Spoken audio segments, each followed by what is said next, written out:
যদি উন্নয়ন দিয়ে কোনো সরকার টিকে যেত তাহলে শেখ হাসিনার পালানোর কথা না, শেখ হাসিনা 29 সালে একটা নতুন নির্বাচনের জন্য আমাদেরকে অপেক্ষা করতে হতো।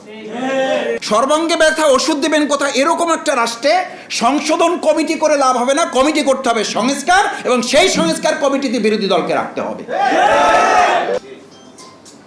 আমরা এখন মিডিয়ার ব্যাপারে শুনি, গণমাধ্যম সংস্কারের কথা আমরা বলেছি কেন? সংস্কারের কথা বলে সেই জন্য যে আজকে আমাদের যে ন্যায্যতার কথা বলা হয়, প্রাপ্তির কথা বলা হয়, প্রাপ্তি যদি নিজেদের বাস্তবায়ন করতে হয়, গণমাধ্যম সংস্কারের প্রশ্ন তো পরে আসবে। যদি রাষ্ট্র সংস্কারের প্রশ্নেই আমরা একমত না হই, সংবিধান সংস্কারের প্রশ্নেই যদি আমরা একমত না হই, সংশোধনের জন্য যদি আসি, তো দাড়িকমা সেমিকোলন পরিবর্তন করে সর্বাঙ্গে ব্যথা ওষুধ দেবে কোথায়, এরকম একটা রাষ্ট্র আপনি সংস্কার করতে পারবেন না।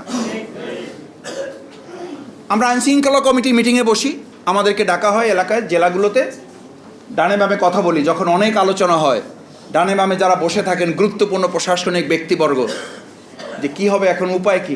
বলে যে স্যার কোনো উপায় নেই, সর্বাঙ্গে ব্যথা ওষুধ দেবেন কোথায়? সর্বাঙ্গে ব্যথা ওষুধ দেবেন কোথায়? এরকম একটা রাষ্ট্রে সংশোধন কমিটি করে লাভ হবে না, কমিটি করতে হবে সংস্কার, এবং সেই সংস্কার কমিটিতে বিরোধী দলকে রাখতে হবে।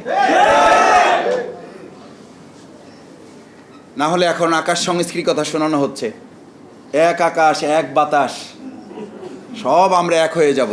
এক লাইটেই নিশ্চিন্তে চলে দিনের পর দিন। Walton emergency bulb, the best emergency bulb. সব এক হয়ে যাওয়ার কথা তো তিমি মাছ বলে এই জন্য সমুদ্রে, যে রাজত্বটা তো তার, হা করে বসে সব তার পেটের মধ্যে ঢুকবে। এইটা মলেন্দা মাছ আর ওখানকার যে ছোট ছোট মাছগুলো থাকে, এই মাছগুলো এটা স্বীকার করতে চায় না, কারণ জানে ওই যে হা করে আছে যে প্রতিবেশী, ওই হা করে থাকা প্রতিবেশীর মধ্যে এক আকাশ এক বাতাস যখন ঢুকে যাবে, এবং ঢুকে যাওয়ার চক্রান্তের অংশ হিসাবেই আমাদের সেই মেহমান গতকালকে এই শক্ত কথাটা বলেছেন। সম্মানিত সাংবাদিকবৃন্দ, উপস্থিত সুধীমণ্ডলী, প্রধান অতিথি বক্তব্য রাখবেন। আমি শেষ একটা কথা বলে বক্তব্য ইতি টানতে চাই।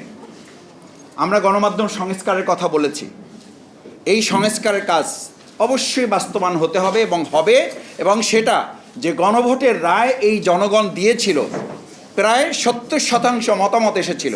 এই 70% মতামত কিন্তু এই রায় এবং সংস্কারের জন্যই তারা দিয়েছিল।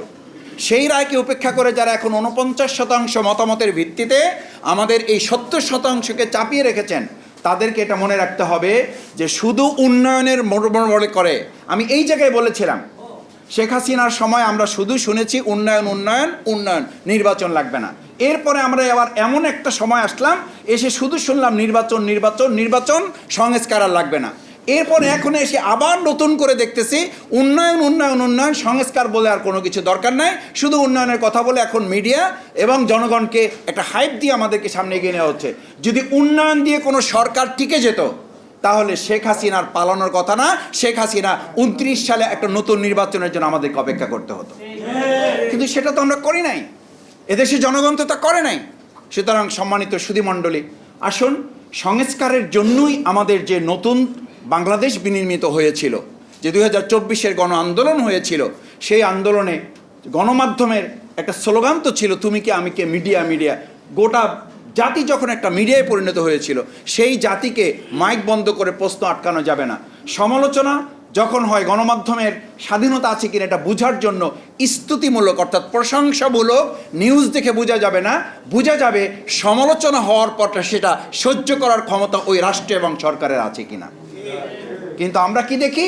আমরা দেখি একজন ব্যক্তি বা পরিবারের গোটা গোষ্ঠী উদ্ধার করা হচ্ছে, এটা নিয়ে সরকারের টনক নড়ে না।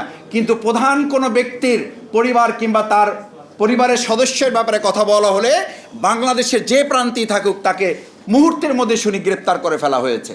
ওনার সম্মান মর্যাদা যদি থাকে, বাংলাদেশের ক্ষেতমজুর একজন রিক্সাওয়ালা শ্রমিক, তার সম্মান হানি হলেও একইভাবে পদক্ষেপ নিতে না পারলে বুঝতে হবে গণমাধ্যমের স্বাধীনতা পরের কথা, গণমাধ্যমকে ইতিমধ্যে গলা টিপে হত্যা করা হয়েছে। আসুন, সেরকম একটা গণমাধ্যমের স্বাধীনতার জন্য আমরা কাজ করি, সেই প্রত্যাশা ব্যক্ত করে সুধীমণ্ডলী যারা এসেছেন তাদেরকে ধন্যবাদ জানিয়ে